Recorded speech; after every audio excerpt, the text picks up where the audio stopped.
آپ جانتے ہیں کہ مدینے میں یہودیوں کا ایک خاصا نیٹ ورک تھا، ان کے علماء بیٹھے ہوئے تھے اور ان کے نذرانوں کا کاروبار چلتا رہا۔ اب جب لوگ راغب ہونے لگے وہ پریشان ہو گئے کہیں ہمارے نذرانے ختم نہ ہو جائیں۔ ان کے علماء باہم جڑے مل بیٹھے، اب کیا کیا جائے؟ عبداللہ ابن سلام پڑھے لکھے شخص تھے یہودیوں میں سے، اور بات کرنے کا ڈھب اور سلیقہ بڑا تھا انہیں۔ کہا عبداللہ ابن سلام تم جاؤ اور جا کے اس شخص سے بات کرو، سوال کرو، اعتراض کرو، اگر جواب معقول ملے تو پھر ہم ماننے کے لیے سوچیں گے، ورنہ ڈٹ کے کہیں گے وہ تو ہمارے سوالوں کا جواب نہیں دے سکتا۔ عبداللہ ابن سلام گھر سے نکلے، علماء یہود کے ہاتھ اٹھ گئے، لیکن تقدیر مسکرا کے کچھ اور ہی کہہ رہی تھی۔ سودا لینے کے لیے بازار گئے، ہاتھ اس کے بکے جس کے خریدار گئے۔ عبداللہ ابن سلام، یہ جو روایت میں پیش کر رہا ہوں مشکات میں موجود ہے، ابو داؤد باب فضل الصدقہ میں بھی موجود ہے، اور بھی کتب میں موجود ہے، اور ایک صحاح کے علاوہ دیگر کتب میں یہ روایت موجود ہے۔ انہوں نے 100 سوال خانہ ذہن میں ترتیب دیے، یہ کہوں گا، یہ بات کروں گا، یہ پوچھوں گا، لیکن جب حضور کی خدمت میں پہنچے صلہ رحمی پہ بات حضور کر رہے تھے۔ جو تعلق توڑے اسے جوڑ، جو تجھے محروم رکھے تو جھولیاں بھر، جو ظلم کرے اسے معاف کر دے، یہ حضور کی بات چل رہی تھی۔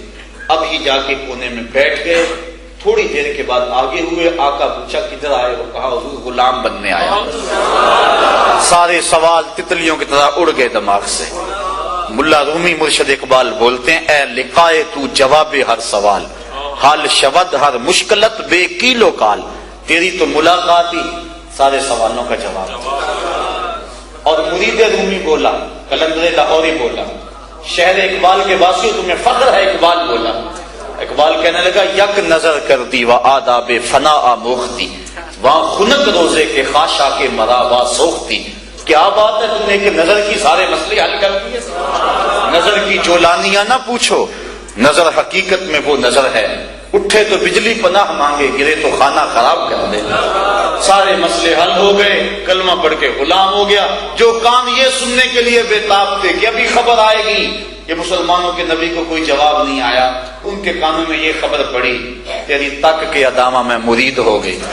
جب انہوں نے یہ بات سنی تو دوڑے دوڑے آئے، عبداللہ ابن سلام تو نے یہ کیا کیا؟ تو نے یہودیت کی ناک خاک آلود کر دی، تو نے کچھ سوال پوچھا ہوتا، بات کی ہوتی، ہم سمجھتے لاجواب ہو گیا اور مان لیا۔ ہم نے تو سنا تم نے سوال بھی کوئی نہیں کیا، کیا ہوا تجھے؟ تو عبداللہ ابن سلام فرمانے لگے، مجھے بھی نہیں پتا مجھے کیا ہوا۔ جب میں نے اس پیارے محبوب کو دیکھا اور ان کے جمال جہاں آرا کی زیارت کی تو مجھے یقین ہو گیا کہ یہ چہرہ کسی جھوٹے کا تو نہیں ہو سکتا، ایسے چہرے تو سچوں کے ہوا کرتے ہیں۔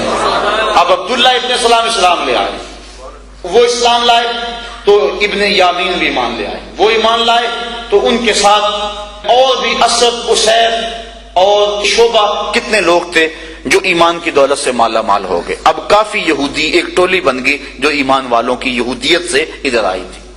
اب آپ جانتے ہیں کہ یہودیت کے اندر اونٹ کا گوشت نہیں کھایا جاتا، وہ کہتے ہیں یہ مکروہ ہے، اور دودھ بھی نہیں پیتے اونٹ کا، اسی طرح ہفتے کے دن کی وہ تعظیم کرتے ہیں۔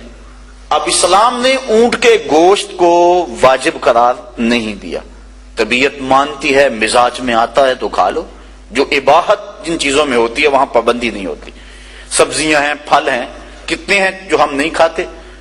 ایک گھر میں ایک باپ کے بیٹے ایک ماں کی گود میں پلے ہوئے، طبیعتوں میں اختلاف ہے۔ شام کو بعض اوقات کھانا پکانے میں مسئلہ بن جاتا ہے، کیا پکائیں، یہ پکائیں تو یہ نہیں کھاتا، یہ پکائیں تو یہ نہیں کھاتا۔ اب نہ کوئی کھائے، شریعت قدرن نہیں لگاتی کہ تم ضرور کھاؤ، واجب نہیں ہے، جائز ہے۔ اونٹ کا گوشت اگر کوئی نہیں کھاتا، ہم میں سے کئی لوگ ہیں جنہوں نے چکھ کر انہیں دیکھا ہوگا، اسلام پابند نہیں کرتا۔ اونٹ کا دودھ اگر کوئی نہیں پیتا تو کوئی بات نہیں، اسلام پابند نہیں کرتا۔ لیکن عبداللہ ابن سلام نے اس ذہن سے اونٹ کے گوشت کو قصدن ترک کیا کہ چونکہ اسلام میں واجب نہیں اور جس دین کو ہم چھوڑ کے آئے ہیں اس دین میں اس کا گوشت کھانا، دودھ پینا مکروہ تھا، لہذا ہم نے ضرور کھانا ہے۔ اس لیے انہوں نے اس نیت سے اونٹ کا گوشت کھانا ترک کیا۔ بلکہ ایک روایت میں ہے کہ انہوں نے حضور سے عرض بھی کی، حضور ہم 2 شریعتوں پر عمل کرنے کی طاقت رکھتے ہیں، ہم دین مصطفیٰ پہ بھی عمل کریں، دین موسیٰ پہ بھی عمل کریں، ہم طاقت رکھتے ہیں اس بات۔ جب انہوں نے یہ عمل کیا اس خیال سے کہ یہودیت کی وہ ریت اور رسم جو میں مدتوں سے ادا کرتا آیا ہوں اور بچپن سے کبھی نہیں کھایا، اب ضرور کھانا میں نے، تو اللہ تعالیٰ نے یہ آیت کریمہ نازل فرمائی۔ یا ایھا الذین آمنوا ادخلوا فی السلم کافہ، اے ایمان والو اگر اسلام لائے ہو تو پھر پورے پورے آؤ۔ اور آگے کیا کہا؟ ولا تتبعوا خطوات الشیطان، شیطان کے قدموں پہ نہ چلو۔